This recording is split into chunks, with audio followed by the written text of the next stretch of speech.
अवधूत चिंतन श्री गुरुदेव दत्त.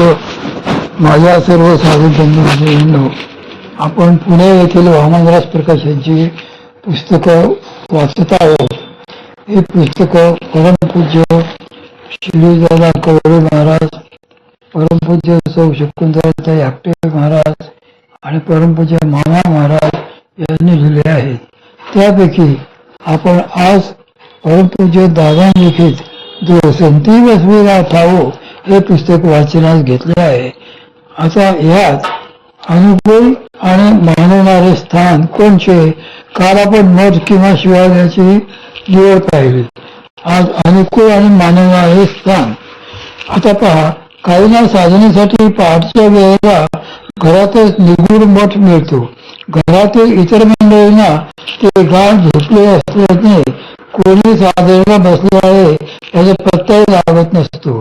म्हणजे या आयताच एकांत आहे, घर आहे की नाही याची चावल देखील नाही, अशी शांतता अनायास आहे.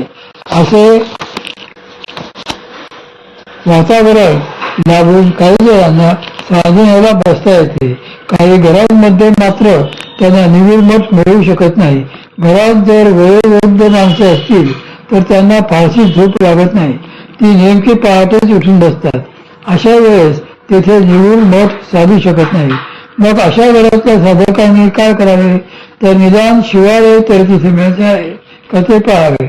म्हणजे स्वतःच्या नियमित साधनेने घराचे पावित्र्य तरी टिकून राहते आहे का नाही हे बघावे. त्यासाठी मग प्रसंगी घरातल्याच कोणासमोर तरी साधनेला बसावे लागले तरी हरकत नाही. घरातले वातावरण प्रतिकूल असले तरी हरकत नाही, पण साधनेला न चुकता बसावेच. काही ठिकाणी शिवालय मिळते पण निगूढ मठ मिळत नाही, किंवा काही ठिकाणी निगूढ मठ मिळतो पण शिवालय मिळत नाही. अशा दोन्ही परिस्थितीतल्या साधकांनी काळ वेळ पाहून युक्तीने मार्ग काढून साधनेतले आपले सातत्य राखलेच पाहिजे. घराचे पावित्र्य राखणारे लोक घरात असतील तरच घराचे पावित्र्य टिकून राहते.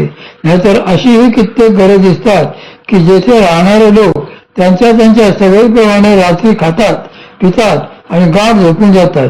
पहाटेच्या वेळी अशा घरात निगूढ मठ लाभू शकेल, पण ते शिवालय मात्र असणार नाही. जेथे साधना उपासना होत नाही ते घर सहसा पवित्र असत नाही. ज्या घरात सगळीकडे पसारा पडलेला असेल, दारूच्या बाटल्यांचा खच पडलेला असेल, ते घर कधी शिवालय होऊ शकणारच नाही. याप्रमाणे दोन्ही प्रकार संभवू शकतात. म्हणून श्री माऊली सांगतात की दोन्ही माझे आवडे ते. साधकांनी आपल्याला जे अनुकूल आहे आणि जे मानवते असे दोन्ही प्रकारचे स्थान पाहिले आहे. प्रापंचिकांची परिस्थिती. परमपूज्य श्री मामांकडे एकदा एक तरुण आला आणि तो गमतीने त्यांना सांगू लागला की मामा, काय आमचे घर? ते घर नसून पेशवे पार्कच आहे. त्यावर परमपूज्य श्री मामांनी हसून विचारले, काय रे, काय झाले, असे का म्हणतोस? तर तो म्हणाला, काय सांगू मामा, माझी आई म्हणजे मालकी म्हैस आहे. माझे वडील म्हणजे वस्कर अंगावर येणारे कुत्रे आहेत. माझा थोरला भाऊ तो तर शुद्ध बैलोबा आहे. वहिनी बिचारी गरीब गाय आहे. धाकटा भाऊ अगदीच गाढव आहे. ते ऐकून परमपूज्य श्री मामा म्हणाले, तू काय आहेस रे मग? तर तो म्हणाला, ज्याने त्याने ताबडावे असे मी भाड्याचे तत्तू आहे. म्हणजे एकूण काय, ते सगळे घरच एक प्राणी संग्रहालय आहे. मग त्या तरुणाला परमपूज्य श्री मामा गंभीरपणे म्हणाले, अरे कुठले तरी विनोद वाचून असे बडबडू नको नये. आपल्या घरच्यांबद्दल आपल्या भावना प्रेमाच्या आदराच्याच असल्या पाहिजेत. हे ऐकून तो तरुण ओशाळला व त्याने परमपूज्य श्री मामांची क्षमा मागितली. थोड्याफार फारकाने अशाच प्राणी संग्रहालयामधून म्हणजे अशाच बिकट परिस्थितीमधून प्रापंचिकांना साधनेसाठी मार्ग काढावा लागतो.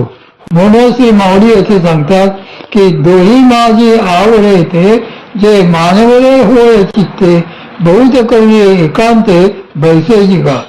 यातला मुख्य आणि महत्वाचा भाग म्हणजे असेल तशा परिस्थितीतूनही मार्ग काढावा आणि जिथे चित्त शांत राहील अशी वेळ व स्थळ शोधून शक्यतोवर एकांत पाहून साधनेला बसावे. आता जिथे प्रत्यक्षात निगूढ मठ किंवा शिवालय असते, साधने करता उत्तम सिद्धस्थान उपलब्ध असते, तिची गोष्ट वेगळी. पण ज्यांना असे स्थान उपलब्ध होणारे नसते त्यांच्या संदर्भात श्री माऊली येथे सांगतात की जे मानवले होय चित्ते, म्हणजे देववशात तसे स्वस्थान जरी मिळाले नाही तरी चित्त स्थिर राहिले पाहिजे आणि त्या चित्ताने भगवत स्मरण झाले पाहिजे, नाहीतर त्याला काही उपयोग नाही.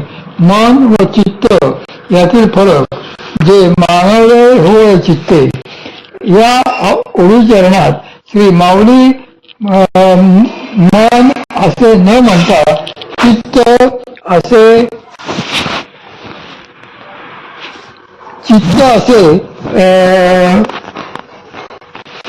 म्हणतात.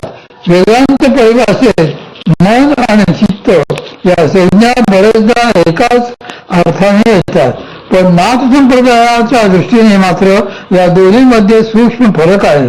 अंतःकरण वृत्ती जेव्हा संकल्प विकल्प करू लागते तेव्हा ती चंचल असते, संशय घेणारी असते, तेव्हा त्या वृत्तीलाच मन असे म्हणतात. तीच वृत्ती स्थिर झाली, विचार मनन चिंतन करू लागली की तिला चित्त असे म्हणतात. परमार्थ हा खरे तर चित्ताचाच विषय आहे, मनाचा नाही, आणि प्रपंच हा मनाचा विषय आहे, चित्ताचा नाही.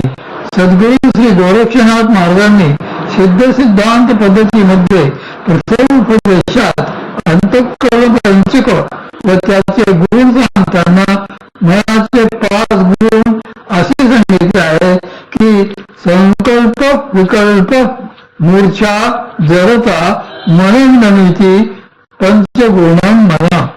संकल्प विकल्प मूर्छा म्हणजे अज्ञान, जडता म्हणजे अबोधता आणि मनन हे मनाचे 5 गुण आहेत. त्याचप्रमाणे चित्ताचे 5 गुण सांगताना ते असे म्हणतात की मतिर्धृते स्मृतिस्त्यागा स्वीकारा इति पंचगुणम चित्तम. मती धृती स्मृती त्याग व स्वीकार हे चित्ताचे 5 गुण आहेत. आता मती हा जो चित्ताचा गुण सांगितला आहे त्याचा अर्थ मनन करणे, विचार करणे असाच आहे. मनाच्या गुणांमध्येही 5वा गुण मनन हाच सांगितला आहे. याचाच अर्थ असा की मनाचे रजातून चांचल्यातून आलेले संकल्प आणि विकल्प हे गुण आणि तमातून जडातून आलेले मूर्छा म्हणजे अज्ञान आणि जडता म्हणजे अबोधता हे गुण नष्ट झाले की ते चित्ताला परिवर्तित होत असते.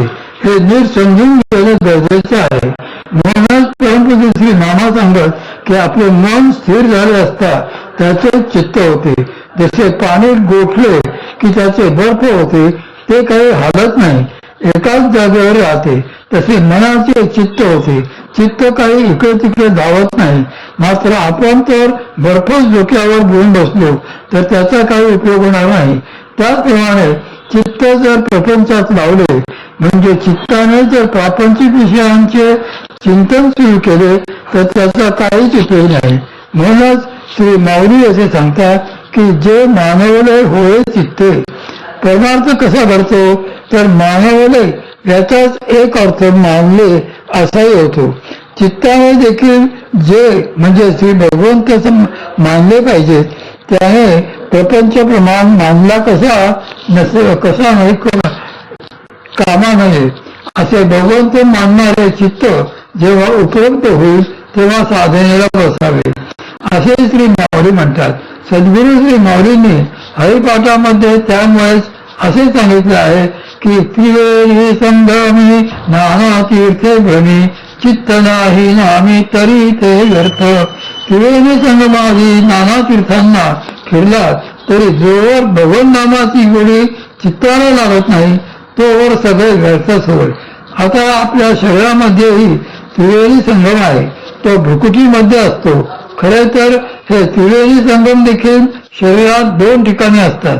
एकाला मुक्त त्रिवेणी व एकाला युक्त त्रिवेणी असे म्हणतात. मूलाधाराच्या ठिकाणी जिथे इडा, पिंगला व सुषुम्ना या तीन नाड्या एकत्र असतात त्या स्थानाला मुक्त त्रिवेणी असे म्हणतात.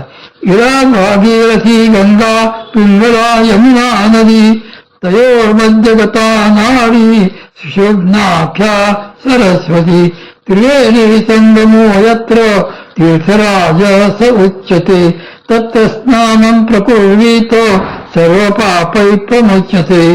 ज्याप्रमाणे गंगा, यमुना व सरस्वती यांचा त्रिवेणी संगम असतो त्याचप्रमाणे इडा, पिंगला व सुषुम्ना यांचा देखील त्रिवेणी संगम असतो. पण मूलाधारापासून या नाड्या वेगळे होऊ लागतात आणि वर जाऊ लागतात, म्हणून तिथे त्याला मुक्त त्रिवेणी असे म्हटले जाते. जिथे या तीन नाड्या पुन्हा